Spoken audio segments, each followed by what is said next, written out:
So Afro-Lit Marathon Series 1, actually so excited. We have gone through Things Fall Apart.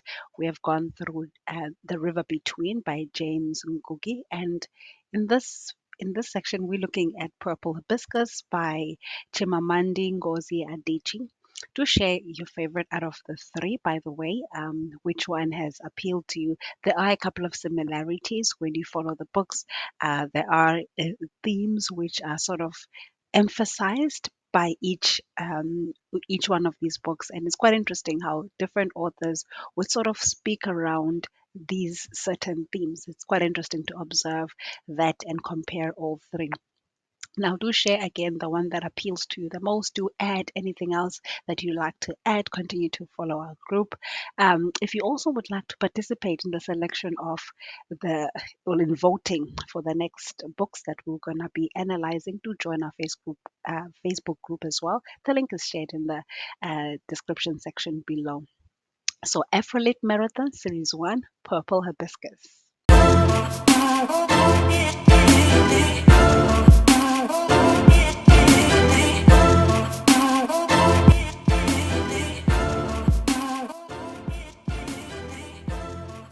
All right, so Purple Hibiscus is what we're looking at today. We're starting off with the characters.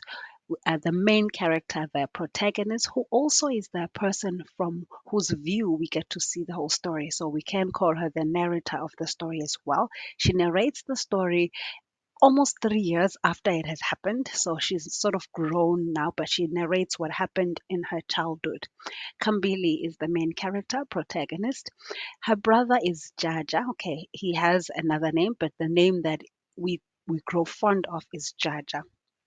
Her mother is Beatrice Achike. Okay, so they are from the Achike household. Their father is Eugene. Now, Eugene is going to be the name that you're gonna, hear a lot of. He also is sort of a main character, but I would like to call him the antagonist. Okay, in an interesting way. I view him as the antagonist in the story, but we get to follow his side of things. We get to observe what he does. We get to see a lot of what has influenced the upbringing of Kambili and how her father was integral in all of that, as well as how the society views him. We also get to hear of Father Amadi, who is a liberal priest, sort of combines and merges tradition as well as religion. He's that liberal, but also he's one that Kambili grows fond of. Okay, so she develops a crush on Father Amadi. Father Benedict, who is the British missionary, Auntie Ifioma, who is a university professor, a character that we also get to appreciate, especially pertaining to the growth of Kambili and Jaja and Beatrice. So she plays a huge part in their breakthrough. Amaka, who is Auntie Ifoma's firstborn child, Obiera, the secondborn, as well as Chimu, the male cousin, who is the lastborn. Adekoka as well, who is the publisher of the Standard, which is a newspaper company which is run by Eugene. Okay, so these are the main characters that we get to look at in the story. And in the next section, we will view some of the themes in the novel. So we're looking at violence, there's silence. A huge part of the story is silence or what is not spoken. And there's hypocrisy, there's religion versus tradition, there's the truth, okay, the truth, the spoken truth, the hidden truth, different levels of the truth, different variations of the truth. There's a fear. There's also an element of love. We get to appreciate the love story that sort of grows, even though it doesn't really end in a way that we would speculate it to. There's also political unrest in the story, as well as there's corruption, a lot of corruption that is going on in the background. So a lot of things are happening as the story unfolds, as the Purple Hibiscus story unfolds. So, on the theme of violence, okay, it's quite interesting. There is violence in the community, okay. So, again, there are people that come, there are raids that happen at the university, there are raids that happen, people go and strike, people are not getting paid for their jobs. And so, there's a lot of that that's happening. And even though there's a lot of this violence, we see how the Achike household is sort of protected from this violence because of wealth. So their wealth is sort of a tool that's used to protect them from what is going on in the society around them, right? So when other people are affected by, the violence that's going on around, they're able to get inside the car and, be driven to safety in the car. However, with that same safety that they find themselves in comes a violence that is from within, which is a deeper violence, an even bigger violence, because there's a huge element of domestic violence that's happening in the household. Papa Eugene, the one whom the society appreciates because of his charitable works, his philanthropic activities, and just the kind of person he portrays himself to be, his British accent and the way he portrays himself, he's appreciated by the community, and his wealth, how his household looks. However, his children, his home is crying for help because of the immense level of violence that he uses, which he covers with, the belief that he's leading them to God, he's protecting them from sin. So there's that violence that's happening in the book as well. And then there's the theme of religion versus culture. We get to see Papa Eugene, who is strictly focused on religion. Everything has got to be according to the Catholic way. So he's raised in this kind of a way, and he wants his entire family to follow this way. And if they don't, they get severely punished, brutally beaten up. And so there's that religion versus culture that is happening. Um, but also the, okay, we see religion, like we said, Papa Eugene, who's sort of like personified, he's like the religion figure in the story, as well as we see his own dad, Papa Nuku, who comes across as one who is not following the religious ways, but he's following his traditional ways, right? He uses traditional medicines. He consults mediums, and he has his own way of meditation. He has a different kind of morning routine. Whereas Papa Eugene and his family would pray, Papa Noko would not. He would have a different way of doing things. He would maybe. He had his own ritual, which is not the way that Eugene would approve of. And so, because of that, religion versus culture becomes a breaking, sort of a divide in the family, because anyone that is not following religion, Papa Eugene does not appreciate, and they have labeled a sinner. And he wants his kids to have nothing to do with. And so his kids are sort of deprived from a relationship with their grandfather because of that. If they do get to see their grandfather, it's very, very limited. They cannot stay over only for about 15 minutes to just view how grandfather is like.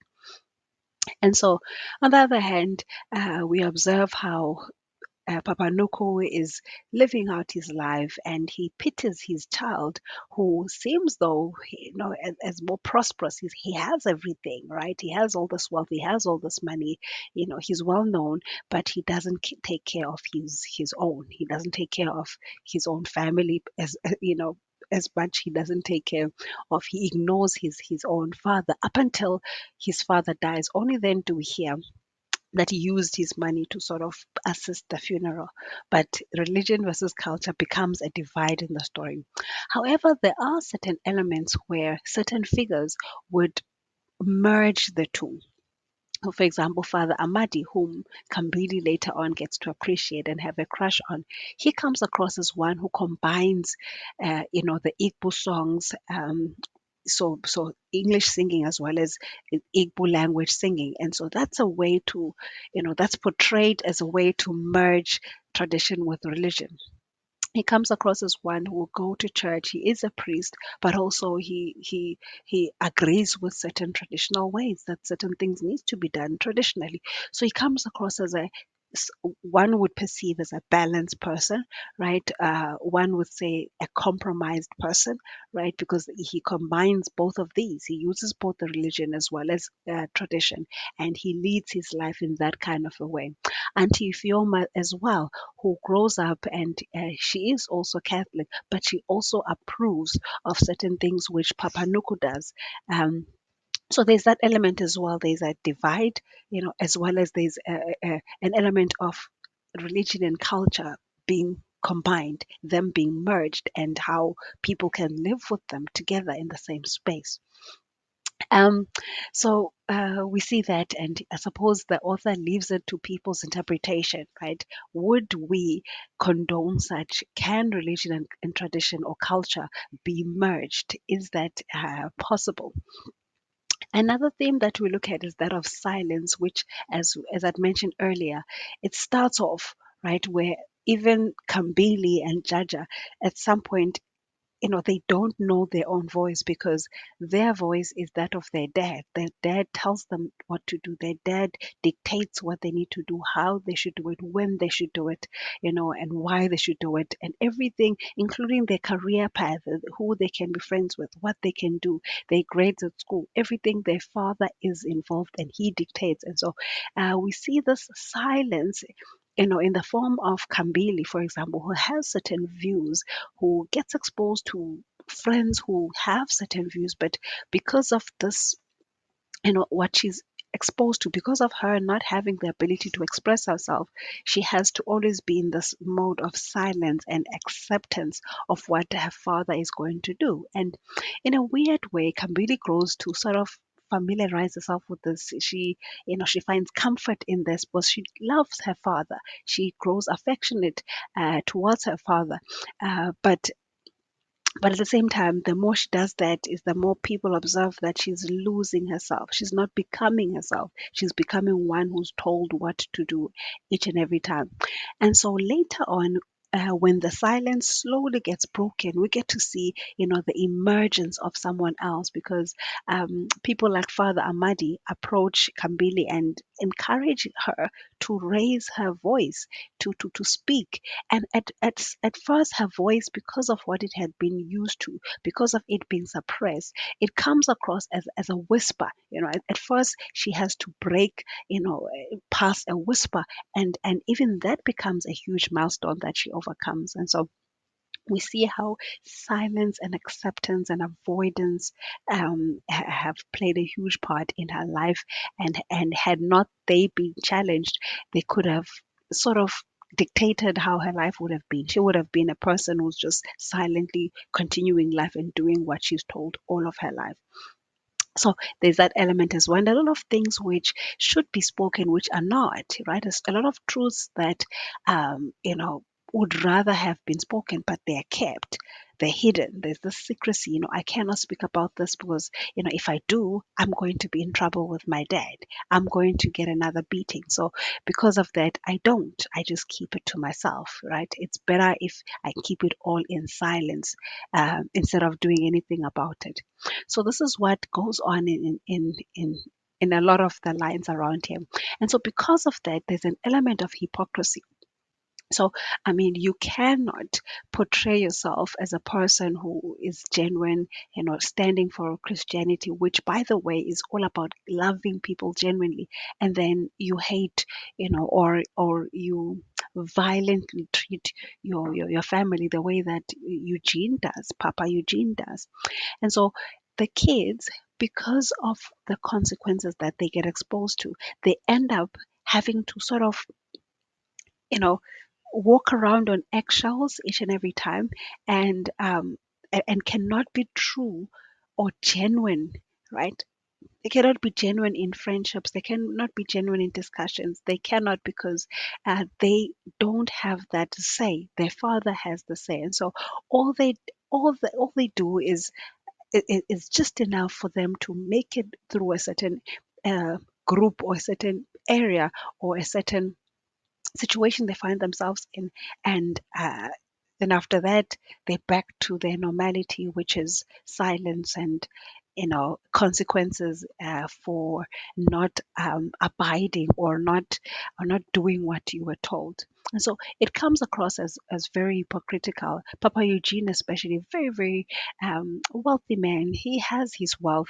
He uses his wealth, to prove to everyone else that he's this great person. He comes across as very narcissistic, even.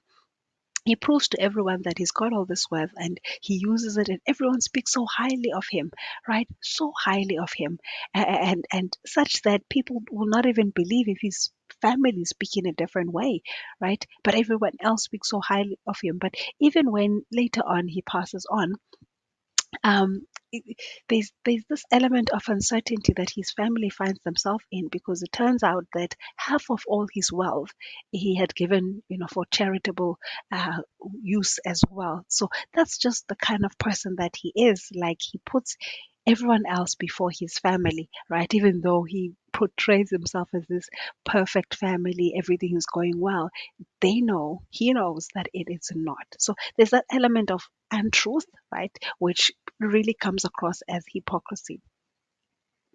And then the truth as well, because Papa Eugene, though queer as it is, because again he has a lot that he covers up as well, um, there he has this the standard, right, which he publishes.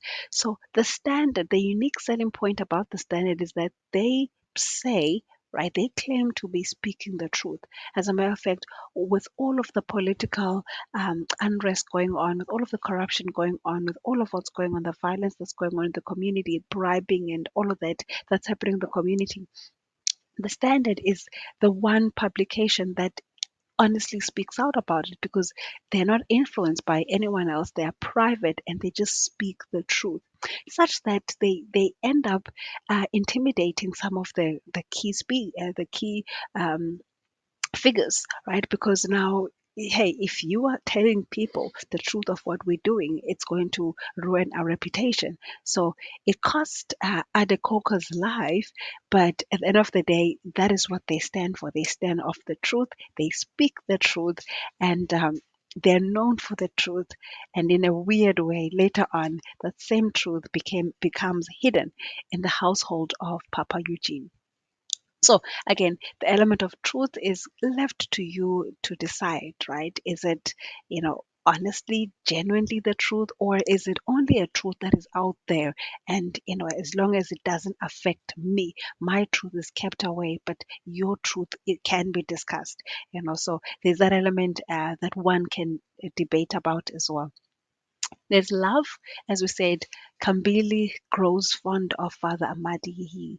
He appreciates the kind of person that he grooms her to be, a person who can speak up, a person who can, up- show herself beautiful, a person who who's appreciated for who they are. So that's what Father Amadi does to Kambile, and she loves him so much because of that.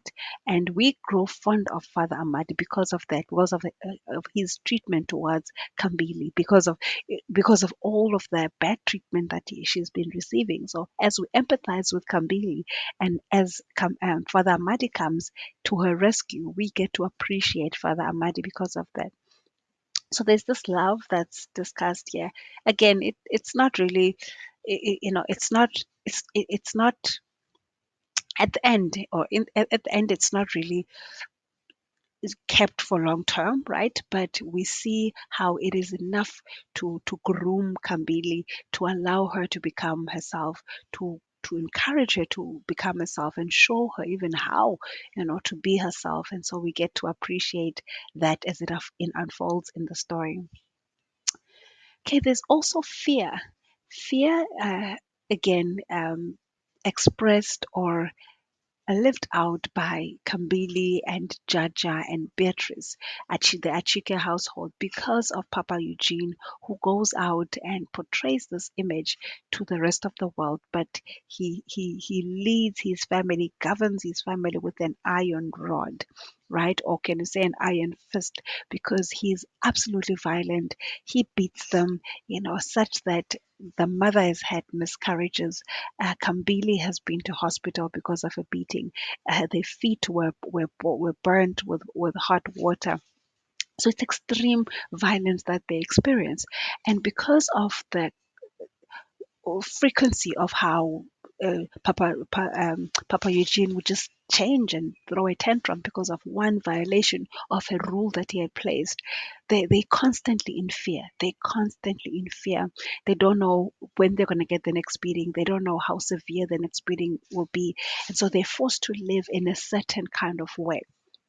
And later on, we see that it's not just this household, the entire community is in a fear because of what is happening, the politics that are happening in the community as well. So there's that element of fear that's discussed in the book, and we get to explore it in different ways, both in the community as well as inside the home of the Achikes.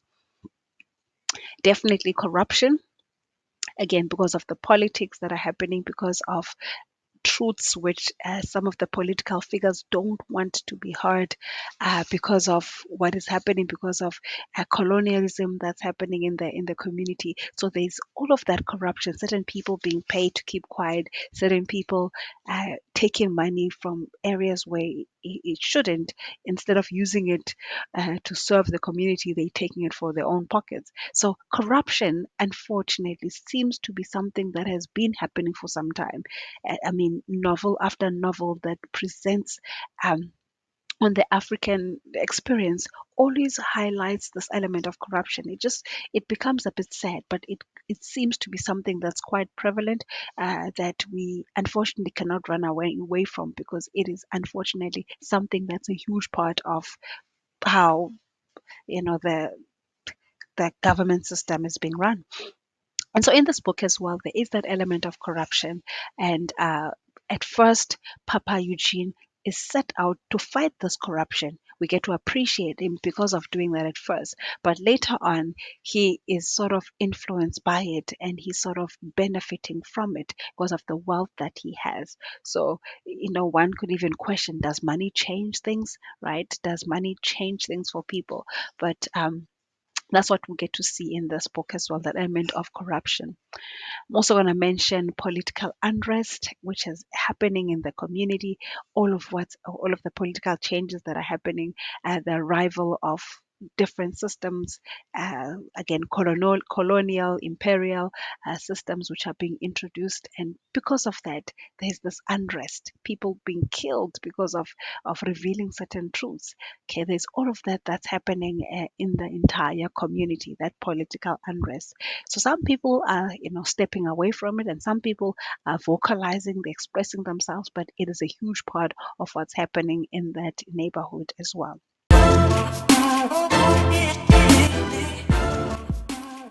All right, so in this section, we're going to be looking at summary. I'm actually excited about that.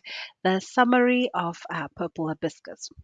As we look into the story, it actually starts off with sort of the climax. As you read the first few pages of Purple Hibiscus, you're really intrigued. You'd like to know what's going to happen. There's already that tension, right? It starts off at the dinner table, and there's a talk of Palm Sunday, and Jaja does not want to go, and he communicates that he's not going to go.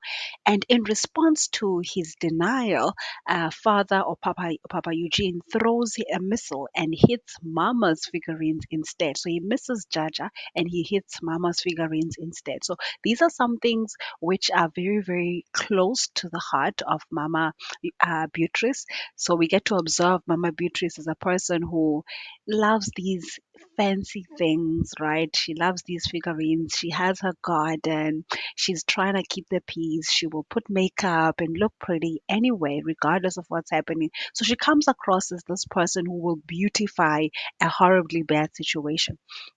And so she has these figurines that she really, really liked. They're quite meaningful to her. They seem to carry some sentimental value to her.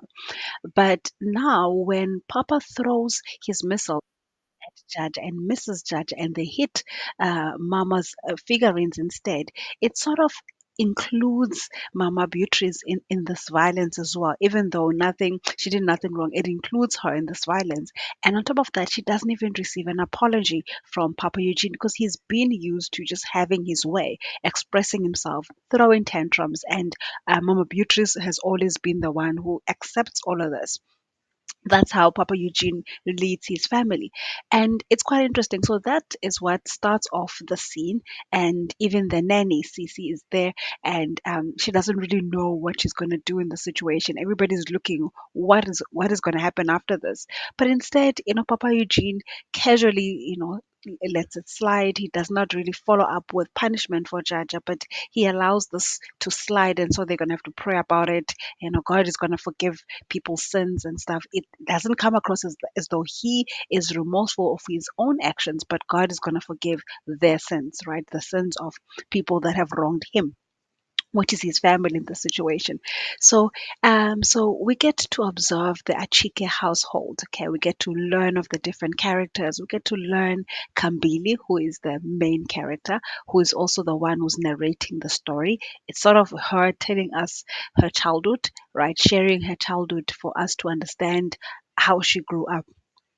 And so, as we get to follow these characters, we get to observe Kambili as a young person, very, very smart, but who is suppressed, right? She's deprived of certain privileges which other teens have, but she's suppressed in this environment of needing to look pretty and look perfect, even though there's everything that's not perfect in her life. So, Papa Eugene is this figure, well accomplished. He did well in school. He has money. He has wealth. Their household is beautiful. There's DSTV. There's large screen television. There's wealth. There's food. There's just everything. He's a philanthropist. He does everything. The community appreciates him. And everybody who looks at this family envies what they have, right? Because they really come across as this perfect family. However, we get to step inside this household. So we don't just observe them from the outside as what the community does, but we get to step inside the household and get to see what's actually happening. We get to see what is being hidden, what continues to happen, which everybody else must just ignore and be used to. So we get to see how Papa Eugene is very, I'm going to call him narcissistic. Okay, he's narcissistic. He's an authoritarian. He's a disciplinarian. He's absolutely violent in his approach. He has to get his way each and every time. Now, he uses the approach of church. Okay, so he is Catholic. He raises his family in a Catholic manner, and he is absolutely strict. Things must be done. If the church says it must be done, then his family will be the first to get it done. Okay, and they're going to do it very, very well. So we get to observe how this family cannot miss any service. They have to all go together. They have to all be on time. They have to all be perfect. If they don't go, even if they don't feel like it, it becomes a problem. For example, when for this one service, when Kambili is on her periods, and on occasion they would fast, so they would not eat, and they would pray, to start off this phase of the service. And when Kambili is on her periods, and she notifies again the mother, and she really would rather eat to have medication to calm, or painkillers to calm the pain that she's going through. So the mother quickly prepares something for her to eat so that she can have pain medication, so she can actually continue and go to church, because she cannot miss church. The father sees this happening and violently, beats them up, because hey, they've gone against his will, right? And how dare she eat, because they all are supposed to be fasting. So he sort of portrays religion as this huge burden. So the family follows his religious teachings, but it is portrayed as this huge burden. Okay, like you do it out of fear. Okay, and again, he's going to say the fear of the Lord, but this fear of the Lord is expressed in a way that it is just a huge burden that they have to carry. And um, so again, in the community, people love and appreciate him. He's the staunch Christian. Okay, he's a staunch Christian. He's going to be, church at church on time. He's going to give his tithes. He's going to do everything, confession, everything. He's appreciated by everybody in the community because of how perfectly he portrays himself. Now, because of this, his kids, Jaja and Kambili, he arranges that they would have schedules. So he would literally write down, this is what you need to do today. Okay. And when he writes down their schedules, he allocates time for studying, he allocates time for eating, he allocates time for sleeping. And pretty much that, no time for playing with friends, no time for watching television, the very same television that's in the living room, that's beautiful, which neighbors see and envy, that children cannot enjoy because their schedule is all about studying, eat, and sleeping and getting enough energy so you can study the following day. So he tolerates nothing except excellence from his children. He expects that his children are going to be A students in class. They're going to be the first each and every time. So for the huge part, his kids do live up to that standard, and so they are first in their grade, and they get all the accolades for being first, and he's the proud parent who receives this reputation, right? His kids, both of his kids, are excelling. They're both first in their grade. And um, and on top of that, Jaja, the younger son, even receives recognition for being the neatest boy. Okay, and so all of this is something that is sort of brushing the ego of Papa Eugene, because his kids now are portrayed as this as the type of kids that every parent would like to have. And so people look at this and they appreciate this, but from the view of Kambili, we get to see the price that they have to pay for that kind of a life. So when all the other kids go to school and they play at break time and they mingle amongst each other, she literally goes to school, and at break time she goes to the library because she has got to study, and immediately after school she rushes to her parents' car because she cannot be late. And so people around her, her peers, see her and they conclude that she's the snobbish girl who's just, stuck up to herself, who's just all about herself and doesn't really care about anyone else. But we get to observe how there's this yearning in Kambili to interact with other kids, to actually socialize, but she doesn't know how because she cannot socialize with other kids. She has got to follow what her dad is telling her to do. She has got to live by her dad's expectations, and they're very, very strict, or else the punishment is going to be quite severe.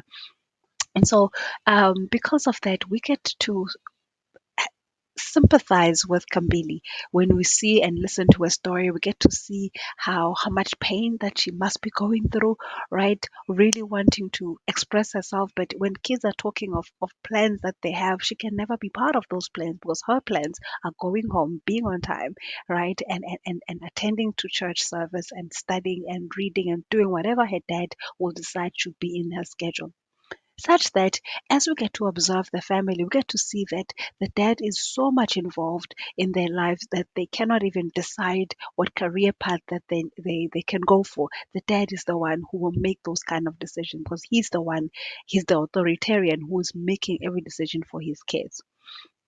And now this continues up until the arrival of Auntie Fioma. Now we get to appreciate Auntie Fioma of her presence into the Achike household. Again, before that, though, there's also the standard publication, which Papa Eugene is the one that, that's his company. He has a factory and they produce different kind of factories, but also he has the standard, which is a publication that speaks about the truth, that addresses what's happening in the community. And so that's also how he builds a name for himself. He influences the minds of the community because of what he writes. And so Auntie Euphoma at some point sends an invitation to Papa and says, can the kids come to visit the cousins, right? Can Kambili and Jaja come to visit? And so it's just going to be for a few days, and they're allowed to go and visit. And as they go and visit, Kambili gets to then have an opportunity to see the world from another person's point of view. Amaka, for example, Amaka who's raised by a single mom, because Auntie Fioma is a single mom. She has a career, but she's raising her children based on the small resources that she has. But she raises her children to be appreciative. She raises her children to be expressive. She raises her children to not fear authority, right? As a matter of fact, even how they address their mom is different from how Kambili and Judge are used to addressing their parents. They know they can't even look properly in the eye of their own dad when he speaks, because that can provoke anger. But when they arrive at their cousin's home, the casualty, the kind of bond that is there, the laughter, the joy that they experience almost for the first time is something that they start to envy. They don't know how to deal with, because it's new for them in a family setting. And so we get to observe how Amaka and Obiaro and Chimu are looking at Kambili and Jaja and seeing how these these rich kids, right? They don't know how to do chores. Well, Kambili is worse, because things such as peeling yams, she cannot do. She doesn't do chores. And so Amaka looks down on her, like, how do you not do chores? And so we see how they're trying to sort of join this family for this vacation, and how this family is observing them based on what they have concluded about them, because again, they are coming from this rich neighborhood. They have everything.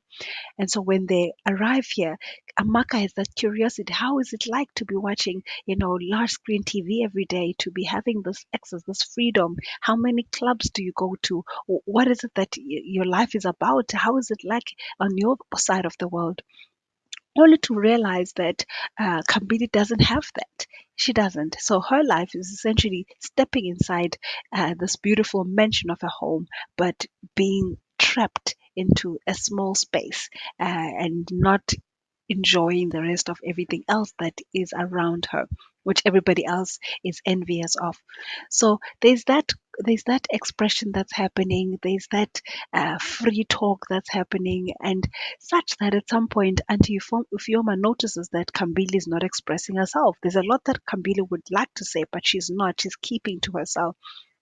And as the novel continues, we get to see how slowly but surely Kambili starts to, develop a voice. It starts off as a whisper when she responds in a whisper. Okay, even that is something quite big, because she's able to go past her thoughts, and later on we get to see how she's able to express herself because of this environment that she finds herself in, the household of Auntie Fioma. So because of that, we get to appreciate Auntie Fioma, who comes across as that person who gives their Chike household some form of relief. Right? She gives them some form of relief. And so there's also Papa Nuku, who is the father of Auntie Ifioma and Papa Eugene.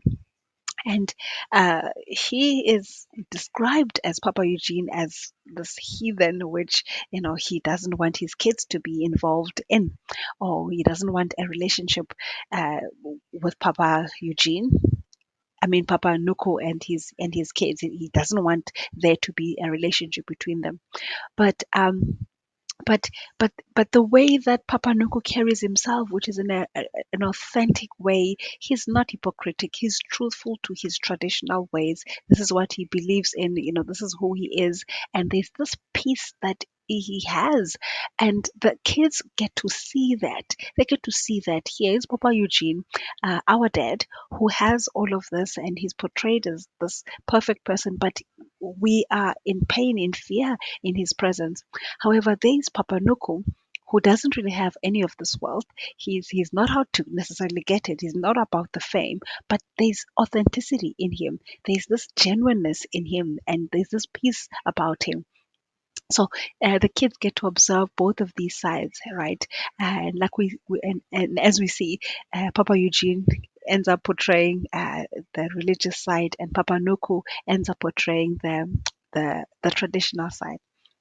So we see this influence that's happening, and Papa Eugene at some point becomes sick while the kids are visiting Auntie Fioma's house. So Papa Eugene becomes sick, and Auntie Fioma invites her, and arranges for a cab to come and collect Papa Eugene from his household, and takes care of him in her household in the presence of the kids. Now the kids feel this is a taboo because their dad would never allow something like that.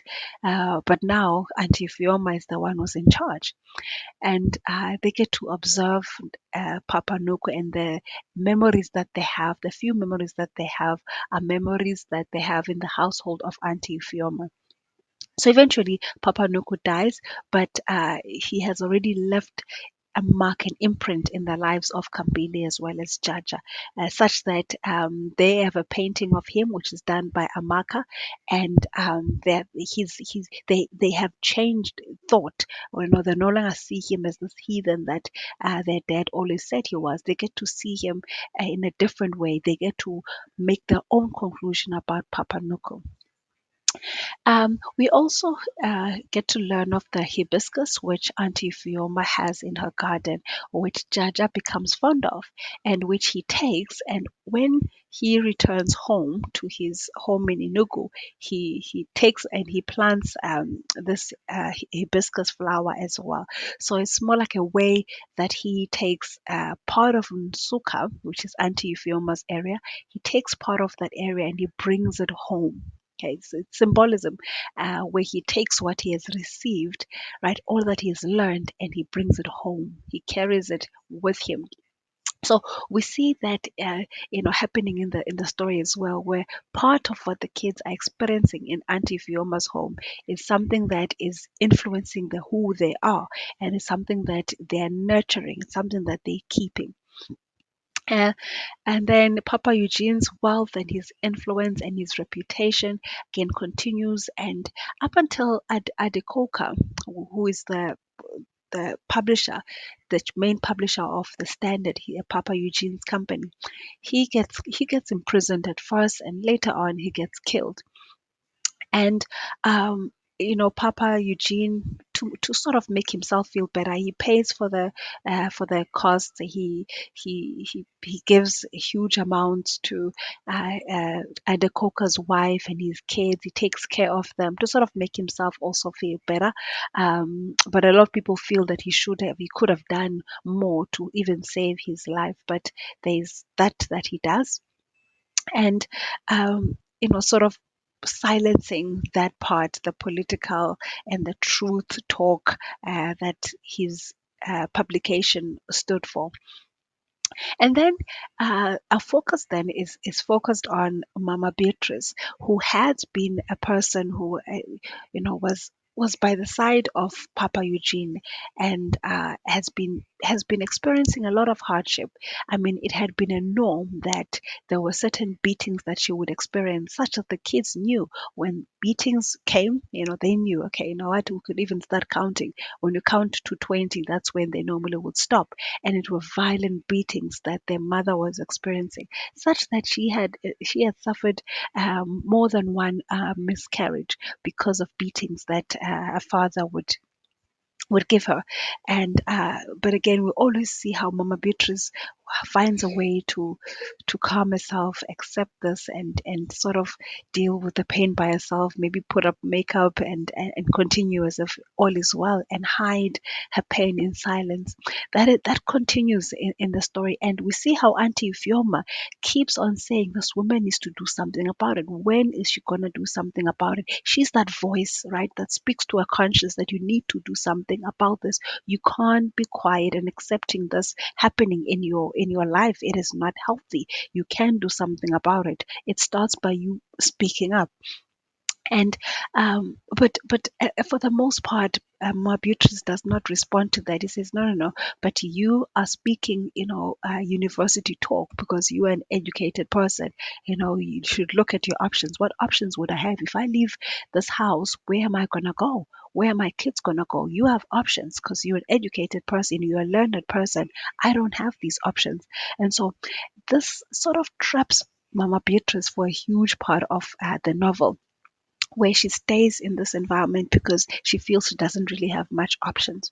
So all of this violence happened up until this one time when yet again she has another miscarriage where the dad beat her tummy with a table, and not knowing that there was another kid that was brewing in her tummy. And so again, another miscarriage that she suffers.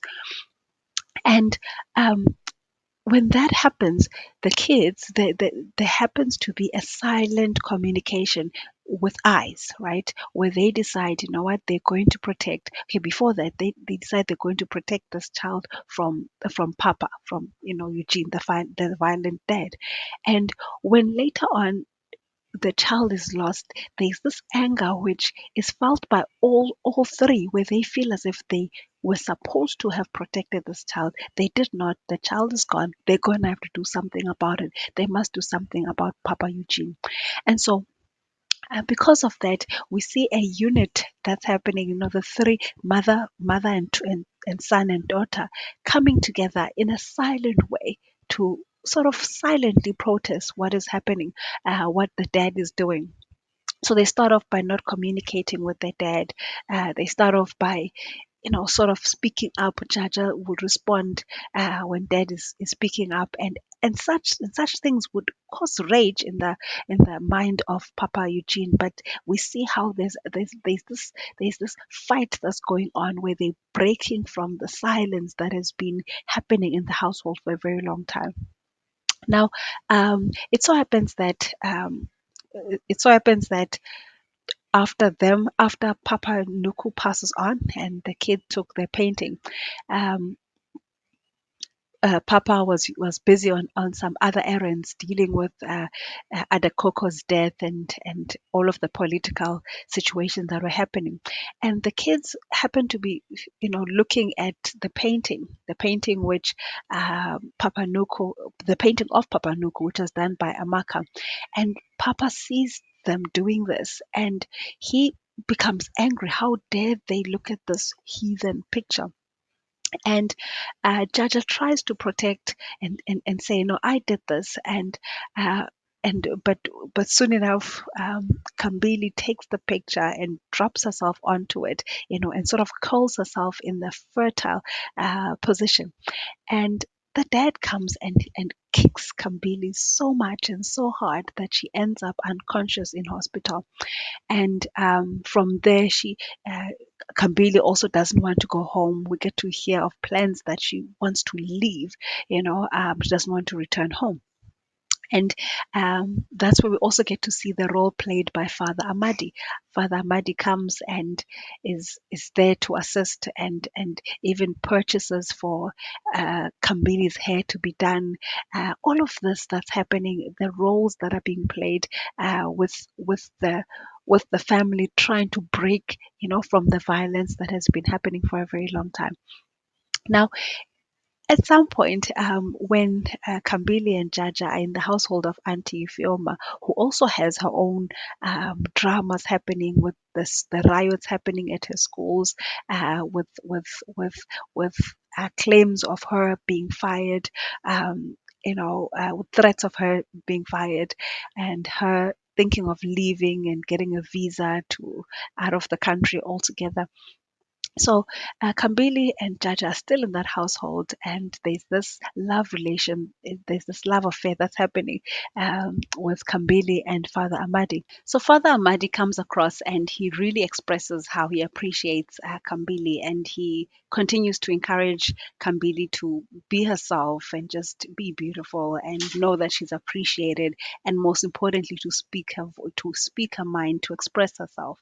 And So, so this bond continues, and Father Madi also will be going to Germany. So there's this sadness in Kambili's heart because even Father Madi will be going, and the more she wants this bond to be steadfast and probably long term, is sort of the more that Father Madi tries to pull away a bit and just make her aware that he appreciates her, but at the same time, there will be other people that will appreciate her even more. So we see how this priest is portrayed as a person who genuinely is there, sort of there at the right time in her life to inject this appreciation and adoration that she probably needs to feel, this acceptance, her knowing that she's loved for who she is, but at the same time, he's not necessarily looking to have her for himself, just appreciating her and acknowledging that maybe someone else who's even younger could be there for her long term. So there's that's going on between them, and we get to observe how when Kambili comes out from hospital, she really does not really want to be in the situation anymore. She goes to Auntie Fioma. They are preparing to leave the country as well. Auntie Fioma doesn't have a job anymore. There's just all of this that's happening in their life as well. But now, Mama comes and she has now news. She's the bearer of sad news that that Papa has died. And people are surprised that, okay, well, the dad has died. Okay, what's going to happen? And so they're a bit sad about this. But okay, first, Mama announces that, she has had another miscarriage. They get to see that she lost another baby.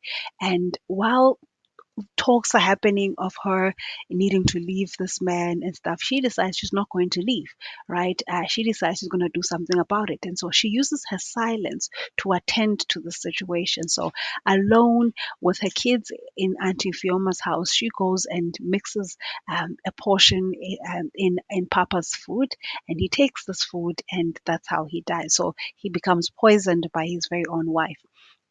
And so later on, when Mama confesses what she did, with people understanding her and sort of saying, you know what, on the other hand, it's a good thing you did that.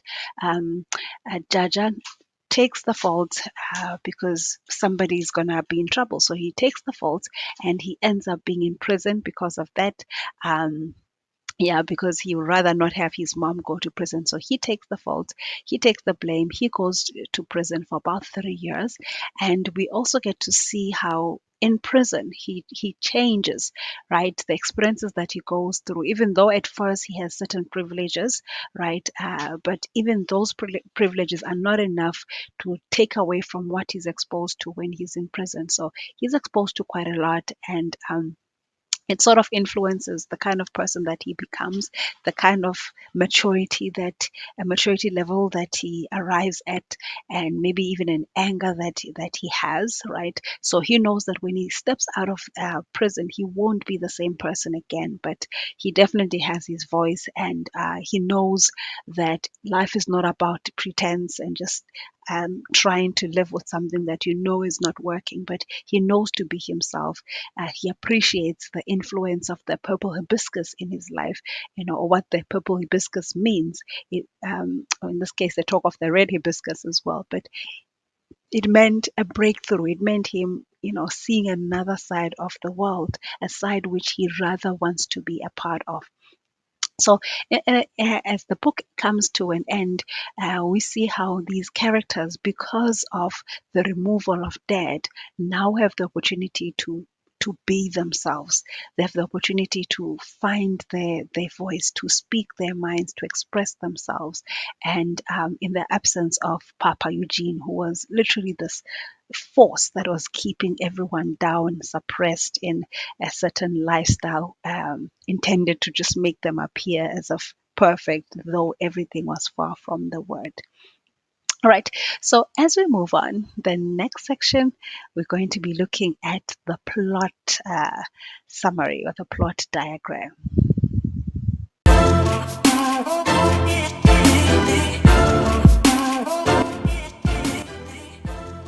All right, In the plot diagram, once again, we talk of the exposition, the rising action, the climax, the falling action, as well as the resolution. So, in the exposition, okay, we're starting off with the different settings. We see the expression or explanations given of Enugu, which is where Kambili and Jaja live. Okay, this is a beautiful environment. This is where they live, and it's sort of a safe space. Okay, so even though there's a lot of politics happening in the area, in the place or in the location in Nigo that they find themselves in, they are even protected from a lot of what is happening around. So we also see the setting of Nsuka, which is Auntie Fioma's household, which is a place that influences them a lot, which is a place that is quite important, quite pivotal in shaping their experiences and in helping them to have a voice and seeing another part of the world, understanding that what they experience as life is not necessarily where it ends. There's something else beyond that, and they have the right to express themselves. So Nsuka is quite important because it helps to liberate them and it helps to expose them, to certain truths which have been hidden in their own lives because of the strictness of their own environment. We also get to see Abba, which is the household of Papa Nuko, a home which their dad does not want them to really visit much because Papa Nuko does not follow the Christian ways, the Catholic Christian ways, which Papa Eugene would prefer. And so he keeps his children away, even though Papa Nuku is their grandfather. And so the Aba location is a location that's not really explored much, right? Because of how the kids were kept away from it. Yeah, so as they're kept away from it, that information is also kept away from us as well. So the least is mentioned of Abba, but we know that when they would visit that location, they would spend about 15 minutes, and they could not even spend the night there because that's just how much their dad would not have them stay in the presence of their grandfather. In the exposition as well, we start off with seeing this with because of the violence that's happening in the story, the hidden violence, secret violence, professional violence, call it that, narcissism. We see how these kids are living this lie. They are in this lie, and we sort of are curious how much of this lie are they going to retain? How much of this lie are they going to keep and nurse, right? And so there's that's starting off in the exposition. We see fear as well. How much of this fear will be retained till for how long will it be kept?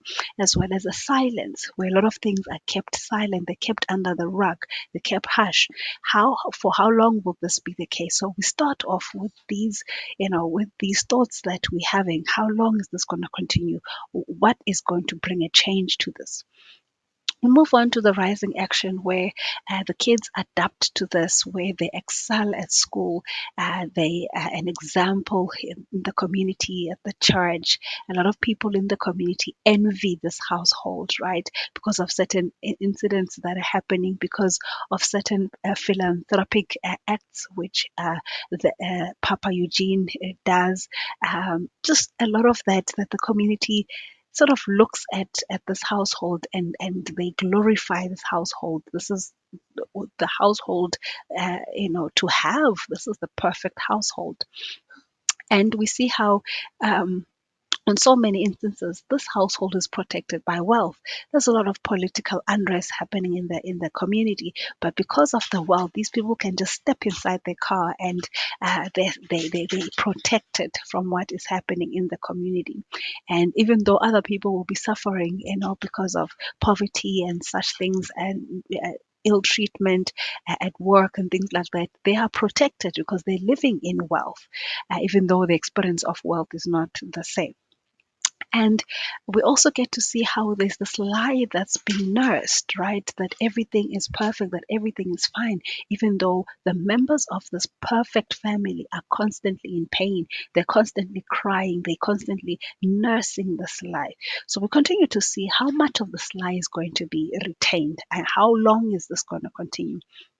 I would like to say the climax happens when more and more influence of Auntie Fioma, as the more they keep visiting Auntie Fioma, certain experiences that happen, the arrival of Papa Nuku, the death of Papa Nuku, and when the kids start to sort of shift away from what they've been groomed to do, and just being part of what's happening and just being influenced by the household of Auntie Fioma.